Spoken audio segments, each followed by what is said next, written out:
Hey there, folks. Welcome back to our channel. Today, we're tackling a super practical topic: how to get a money order in 2025. If you've ever needed to send money securely without a bank account or worry about bounced checks, this is the video for you. Let's dive right in. First off, what's a money order? It's basically a prepaid check that's guaranteed by the issuer, making it a safe way to pay bills, send gifts, or handle transactions. In 2025, with digital payments on the rise, money orders are still a reliable option for those who prefer something tangible or don't have access to online banking. Step 1. Decide on the details. Figure out how much money you need to send and who the recipient is. Remember, money orders have fees, so check current rates, typically around $1 to $5 depending on the provider. Step 2. Head to a location that offers money orders. In 2025, you can still get them at post offices, banks, credit unions, grocery stores like Walmart, or even some convenience stores.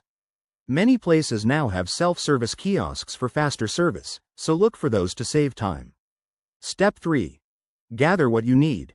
You'll require cash, a debit card, or sometimes a credit card to pay for the money order. Don't forget a valid ID, like a driver's license or passport, as some places might ask for verification to prevent fraud. Step 4. Fill out the form. At the counter or kiosk, you'll provide the recipient's name and address, the amount, and your details. Double-check everything to avoid mistakes. It's that simple. Step 5. Pay the fee and get your money order. Hand over the payment, and you'll receive the money order along with a receipt. Keep that receipt safe. It's your proof of purchase and can help if there's any issue.